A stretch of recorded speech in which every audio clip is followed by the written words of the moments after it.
Então, agora é a questão, que é a última forma, que é através de um contrato, tá? Normalmente esses contratos, eles funcionam para alguns produtos que eu tenho já uma compra estimada por um determinado período, né? Normalmente 2 meses, 3 meses ou 6 meses. Isso acontece com bastante materiais de embalagem, alguns produtos químicos, material de segurança, de limpeza, de expediente. Então, são materiais que não influenciam tanto na questão de produção, né? Eles são meio que um consumo padrão dentro de um determinado período. Assim, existe a possibilidade, tá? Eu não sei como é que funciona exatamente no têxtil, tá? No confecção. No PCP padrão, a gente tem a possibilidade de, toda vez que eu gero uma remessa para industrialização, gera uma solicitação de compras, tá? A compra do serviço. Aí, existe a possibilidade de a gente cadastrar esse contrato, que toda vez que apareça uma solicitação, eu gero o pedido com base nesse contrato, e quando vier a nota de cobrança desse serviço, eu tenho que vincular com esse pedido e matar esse pedido. Não sei se seria exatamente isso, só que isso acaba engessando tanto processo que eu não sei qual que seria o benefício disso tudo.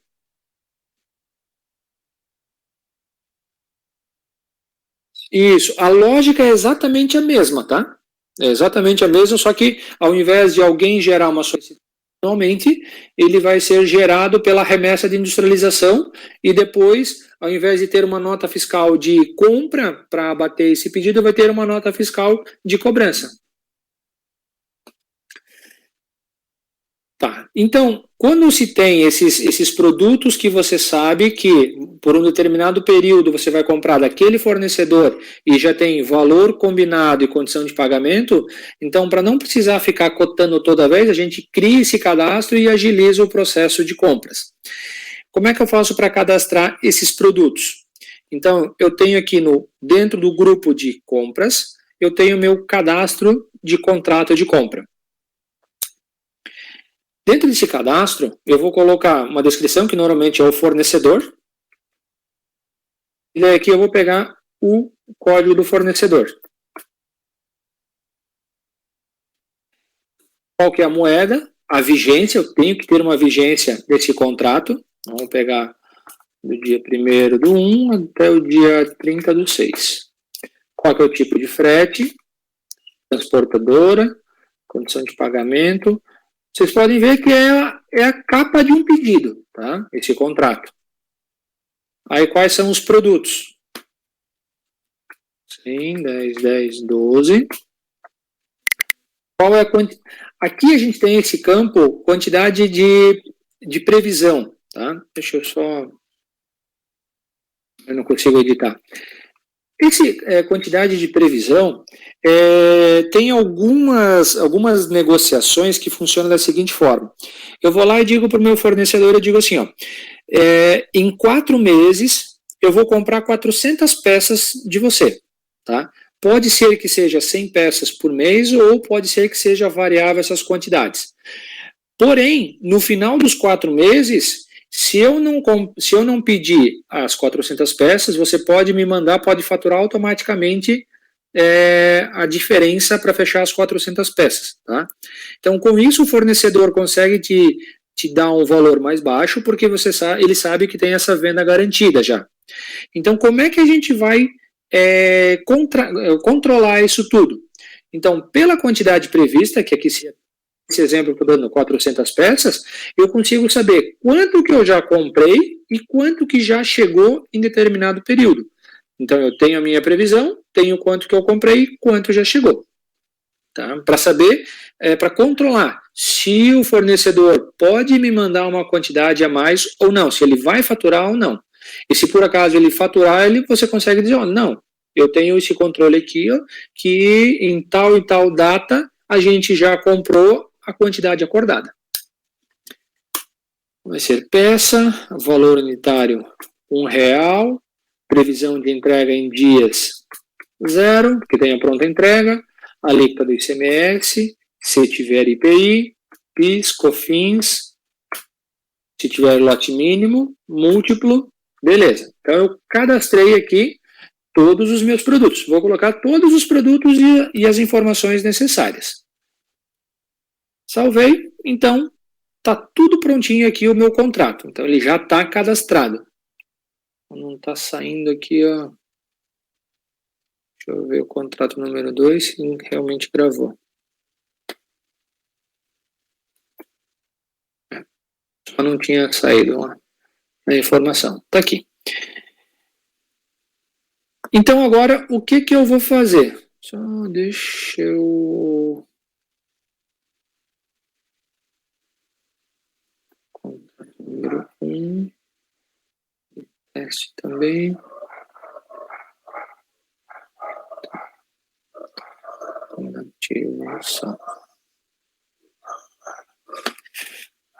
Então agora eu já defini com o meu fornecedor de quem que eu vou comprar, coloquei qual que é o produto, condição de pagamento, o valor, todos os dados. Tá? Agora eu vou esperar chegar uma demanda. Então eu vou cadastrar uma solicitação agora desse produto. 100, 10, 10, 12. Eu vou precisar de 20 peças. Prazo de entrega hoje. Vou salvar e vou solicitar a liberação. A gente pode ver que é uma capa do pedido. Eu não tenho nada mais de controle, né? Porque é só a condição de pagamento, tipo de frete, a transportadora e depois os valores aqui. Não tem nada demais. E aqui é só consulta, né? Se tivesse entrada e entrega, compras e entregas, já pedidos em aberto, iria aparecer aqui. Tem anexo que eu poderia estar colocando, faz esse contrato e pode anexar aqui no cadastro dele, né?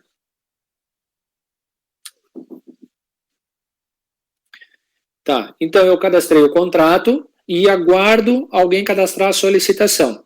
Então agora eu vou verificar quais são os itens desses 58 itens que eu tenho aberto que já tem contrato. Quando a gente tem vários contratos cadastrados, primeira coisa, quando eu entrar aqui na central de compras e itens de solicitações liberados, eu tenho que verificar desses 58 itens quais que eu tenho contrato. Então, como é que eu vou fazer isso? Aqui a gente tem essa opção de sugerir opção de compra. Então, eu tenho para verificar nenhuma, que daí ele não vai olhar nada. Então, eu posso olhar o contrato e a cotação, que atende o prazo e menor custo. O contrato e a cotação que atende só o custo, só o contrato que atende o prazo e o custo, só o contrato que atende o custo ou só a cotação que atende prazo e custo, e a cotação que atende só o custo, menor custo. Tá? O que a gente normalmente utiliza é esse cara aqui, contrato menor custo. Tá? Então, o que eu vou fazer? De todos esses 58 itens, eu vou marcar esse cara aqui para o sistema identificar quais são os itens que eu consigo comprar com o contrato. Então, ele vai verificar, então aqui ele já trouxe, olha, ele já marcou. Esse item são solicitações diferentes que possuem o mesmo item. Então, ele já marcou todos os itens, ó, tem mais aqui, são vários, sempre do mesmo item. Então, ele já identificou que eu tenho o contrato número 2 e o item do contrato número 1, que é do fornecedor 587. Tá?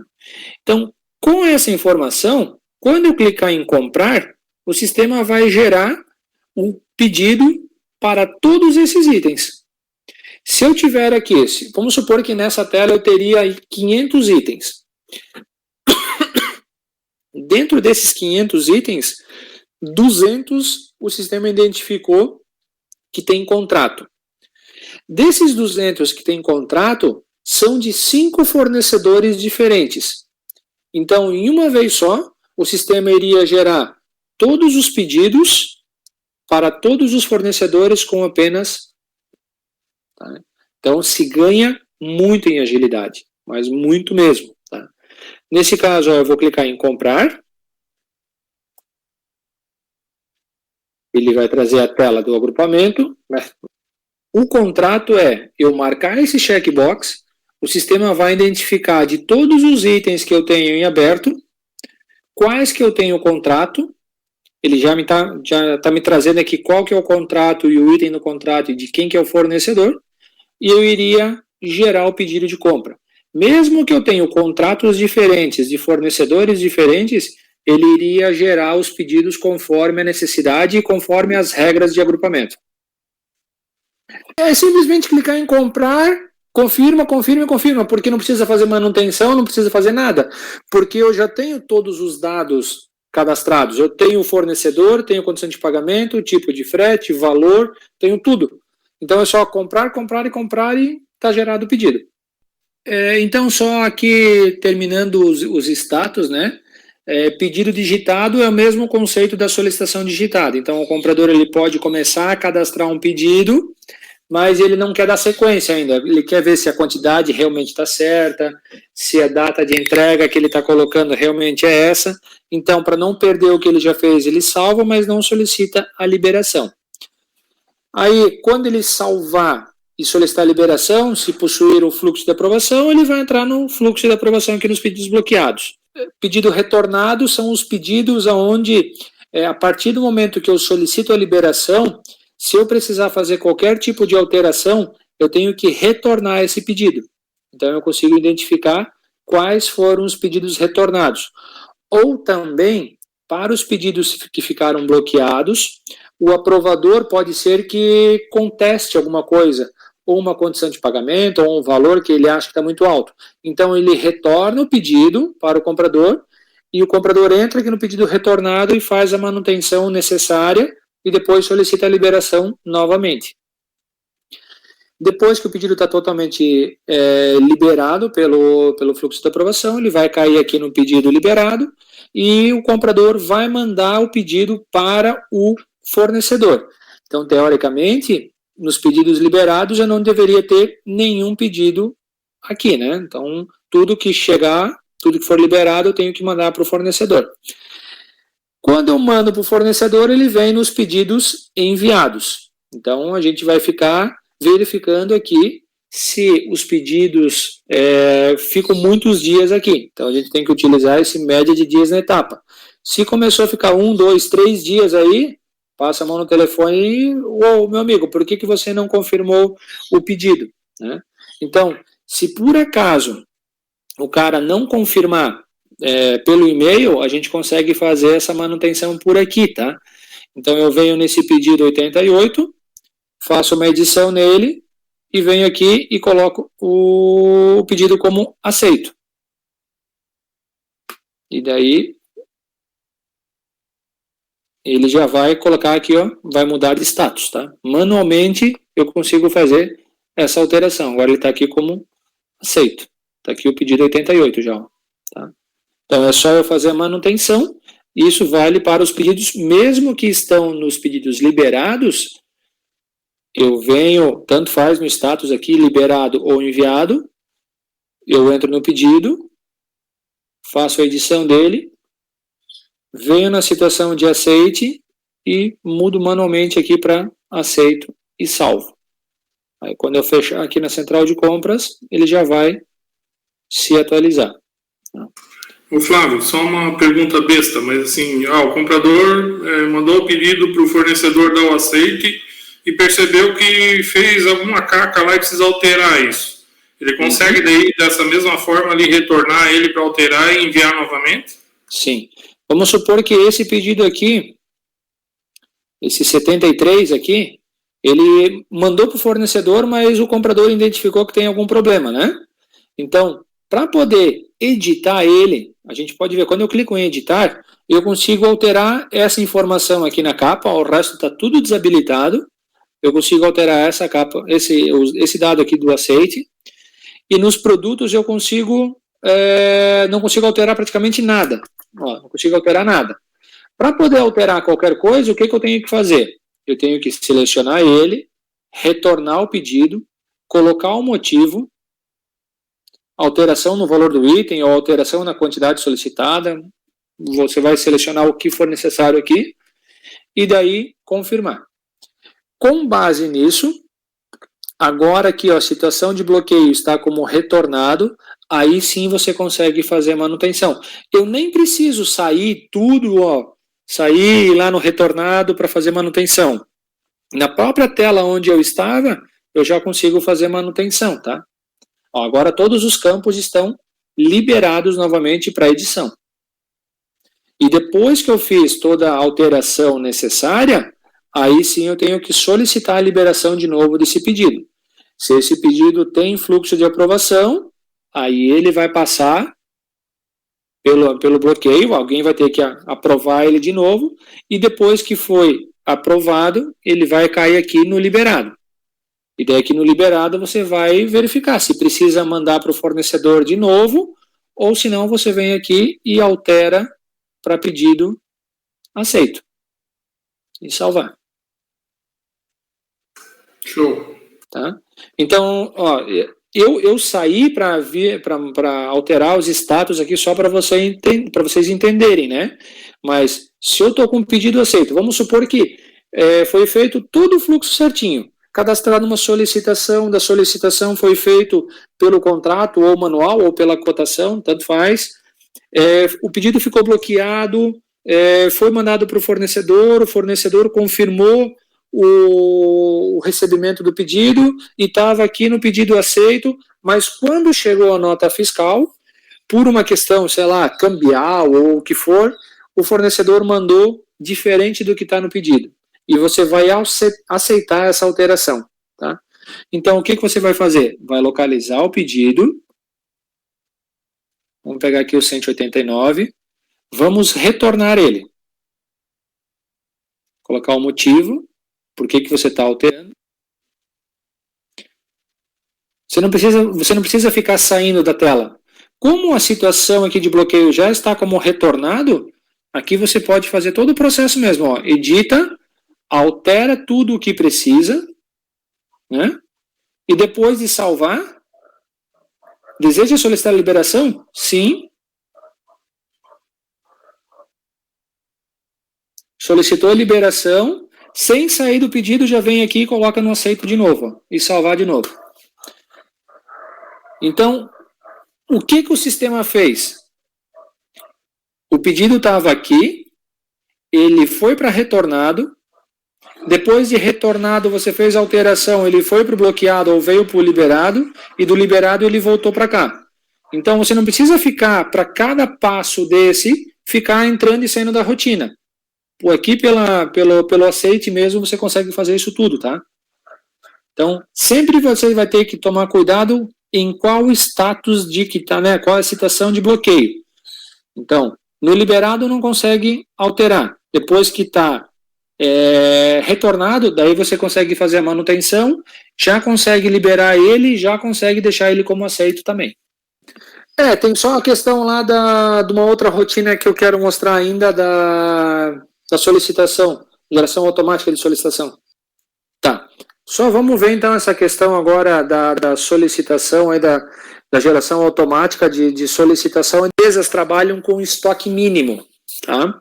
Só que as rotinas que a gente tem lá dentro do estoque, para consultar o que atingiu o estoque mínimo, elas são meio cabreiras, assim, não... Ela tem uma rotina para cadastrar o estoque mínimo e depois uma rotina para consultar o que atingiu o estoque mínimo. Só que a consulta que atingiu o estoque mínimo não faz nada. Não deixa eu gerar uma solicitação de forma automática. Eu tenho que ficar gerando no Excel e depois cadastrar uma solicitação manual. Então, para quem trabalha com estoque mínimo, é interessante a gente utilizar essa sugestão automática de solicitação, tá? Como é que ela funciona? Então, eu coloco uma data de geração, qual que é o grupo que eu quero trabalhar, se tem algum grupo específico eu quero trabalhar com todos os produtos, o que eu quero enxergar, quais são as opções, com previsão de estoque ou consumo médio, e a natureza, qual é a natureza que eu quero controlar, almoxarifado de insumos. eu quero a base de análise, eu quero que atingiu o estoque mínimo, ponto de pedido, necessidade líquida ou todas.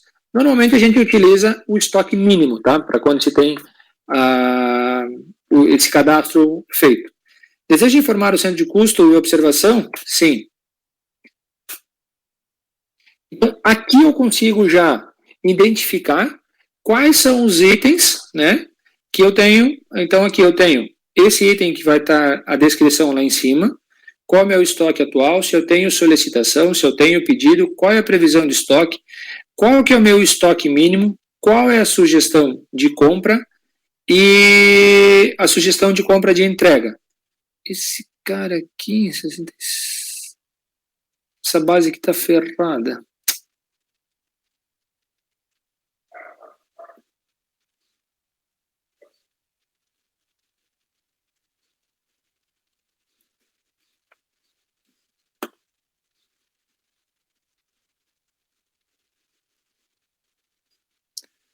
Por que ele trouxe essa sugestão de compra e entrega? Esse número aqui está errado, tá?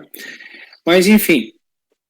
Então, com base nos estoques mínimos que eu coloquei, então eu consigo fazer quais são os itens, o sistema identificou, quais são os itens que já atingiram o estoque mínimo, eu vou marcando e simplesmente confirmo as informações aqui posso fazer uma manutenção também da quantidade de sugestão de compra, né? E aqui no final eu coloco qual que é o centro de custo. Em arquivo, beleza. Separação, se eu tiver alguma observação. Beleza. E no final eu vou gravar essa minha solicitação de compras. Tá? Então, qual que é o perfil, qual é o centro de custo, a finalidade, eu gero de forma bem mais automatizada para quem trabalha com estoque mínimo. Para quem trabalha com estoque mínimo, mas não quer analisar o estoque mínimo na simulação de materiais. Aí vai depender de cada política de cada empresa de análise, né, do estoque mínimo. E é bem com base no que você falou. Vai depender da gordura que eu tenho para deixar de estoque mínimo. Se eu tenho pouco poder de estocagem, né, pouco grana mesmo, né, pouco dinheiro para deixar no estoque, eu tenho que ter uma análise mais frequente. E eu posso ter com isso daí um estoque mínimo mais baixo. Agora, se eu tenho uma gordura aí no meu caixa, eu posso deixar um estoque mínimo um pouco maior e analisar com um período maior. Tá. Basicamente, então, é isso que a gente tem dentro do módulo de compras, tá? Configuração, solicitação e central de compras.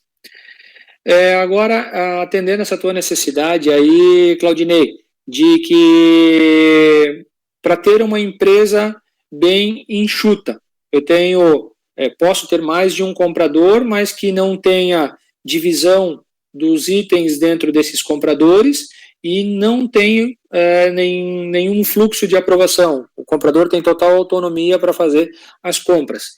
O que eu precisaria configurar nesse caso? Então, vamos lá na configuração. A configuração, ele não iria alterar nada, tá? Você pode pegar meio que padrão aqui, o que está em algum outro cliente, tá? Nas configurações não vai alterar muita coisa, só prestando bastante atenção aqui, se eu for utilizar o módulo de cotação, principalmente, nessa definição do DNS, que daí eu sempre coloco o pessoal do TI da empresa com o Pablo e eu só pego depois esse endereço aqui. Tá? Isso é mais responsabilidade da infra do que propriamente nossa. Dentro dos cadastros, aí sim é que a gente vai modificar um pouco. Tá? Para uma empresa bem estruturada, a gente deve cadastrar aqui as famílias de produtos, relacionamento de família com máscara, relacionamento de fornecedor com família. Tá? Se é uma estrutura bem simples, esses 3 primeiros tópicos aqui, pode deixar quieto, não tem necessidade, vai mais atrapalhar o pessoal do que facilitar. O perfil de comprador e o perfil de solicitante, a gente tem que cadastrar. Se não cadastrar esses dois, não consigo cadastrar a solicitação e nem colocar pedido. Então, dentro do perfil de solicitante, quando não se tem, na verdade, um fluxo de aprovação, a gente pode cadastrar um perfil só. Eu normalmente coloco lá, perfil número 1, geral, crio um perfil lá de acesso do sistema chamado solicitação de compras, e daí todo usuário novo eu vinculo esse perfil, né? Passo essa instrução para o TI da empresa, então não tem esse problema de ficar vindo aqui toda vez que tenha um usuário novo, vir aqui e acrescentar esse usuário dentro do perfil de solicitante. Deixa ele atribuído ao perfil de acesso ao sistema. Família de produtos, deixa em branco. Produtos sem família de produtos, diz que sim, que ele daí pode cadastrar solicitação e pedido de itens sem código. Visualização de solicitação, eu deixo, aí não tem uma regra, tá? Se é por perfil de solicitante, todo mundo enxerga de todo mundo ou cada um enxerga o seu. Centro de custo, também eu deixo todos os centros de custo, finalidade, todas as finalidades, e contas contábeis, também todas as contas contábeis. Deixa tudo bem genérico para não travar nada para o usuário. Recebe e-mail, eu tiro o recebimento de e-mail de solicitação liberado, porque como não vai ter aprovação, tudo que vai cadastrar já vai liberar, então não tem por que ficar recebendo esse e-mail. Agora deixo somente dos itens cancelados, dos itens retornados. E ele vai estar um perfil ativo, bem simples. Perfil de comprador. O perfil de comprador, se todo mundo enxerga tudo, também não precisa ter mais de um perfil. A gente pode cadastrar um perfil só e vincular os dois usuários que são os compradores. Tá? Do mesmo jeito que está aqui, ó. Perfil 32, o usuário 32 e o 200. Não tem necessidade aí, nesse caso, de cadastrar um perfil de acesso, porque comprador não é uma coisa que gira todo dia, diferente do solicitante. Produtos, eu deixo em branco, eu não seleciono nada, que daí serve todas as famílias, até porque, como eu não cadastrei a família, não vai ter o que selecionar, né? Então, pode deixar em branco. Produto sem família de produto, diz que sim, para poder cadastrar pedido de itens sem código. Visualiza pedidos, deixa por perfil de comprador, que daí um comprador consegue enxergar o pedido do outro, a mesma forma a cotação, e recebe e-mail. Aqui a gente pode, como não tem um fluxo de aprovação, tira todo o envio de e-mail, tá? Porque se está cancelando, é o próprio comprador que está cancelando, não tem porquê ele receber o e-mail. Da mesma forma, pedido liberado e pedido retornado. Então, quando se não tem alçada, não tem necessidade de receber esses tipos de e-mail. A situação deixa como ativo, e esse enviar e-mail de liberação de pedido de forma automática tem que ser analisado, tá? Em alguns momentos, se olhar só, não, cadastrou o pedido, já manda para o fornecedor. Beleza, seria interessante. Mas toda vez que você for fazer alguma alteração em algum pedido, quando você solicitar a liberação, vai o pedido de novo para o fornecedor. Então, a gente precisa analisar essa questão. Horas vale a pena, horas não vale a pena. Então, tem que ser analisado. Como não tem fluxo de aprovação, não preciso cadastrar nada de perfil de aprovador e também nada do fluxo de aprovação. Condição de pagamento, tem que cadastrar. A finalidade, se tiver cotação, é bom cadastrar, finalidade pelo menos de matéria-prima e uso-consumo, essas duas finalidades, e daí colocar lá quais são os créditos, se a empresa tiver crédito de impostos, né? Se a empresa não tiver crédito de impostos, também não vale a pena cadastrar a finalidade. Local de entrega, local de cobrança são campos obrigatórios, tem que preencher. Os motivos também não cadastra no momento que a gente está implantando o módulo, deixa conforme demanda. As observações que aparecem lá no pedido também não é campo obrigatório, mas normalmente eu deixo cadastrado uma observação lá, pelo menos com o e-mail do NFE e o horário de entrega. e, se necessário, colocar aqui aquelas observações anexas para alguns produtos específicos, para que todo produto vai com esses anexos quando necessário, né, quando eu vou cadastrar um novo pedido. De cadastros, são esses, de forma bem genérica, que a gente precisa fazer, né, de cadastros e configuração para uma empresa bem enxuta, onde pode ter mais de um comprador, mas todos os compradores enxergam tudo. No momento que começa a deixar isso mais refinado, essa separação dos itens, aí eu preciso cadastrar todos esses campos aqui. O follow-up eu acho interessante, independente do tamanho da empresa. É uma forma de cobrar o fornecedor, né? Um detalhe só no follow-up, esse cara aqui, ó, dias de intervalo de atraso, tá? A gente sempre tem que perguntar para o cliente como que é a entrada de nota. Qual é o prazo médio de entrada de uma nota depois que a nota está dentro de casa? Por quê? Se eu colocar dias de intervalo em atraso, um dia, né? Talvez a nota chegou no dia certo, mas ela não foi lançada. Então o sistema não tem como identificar que a nota já chegou.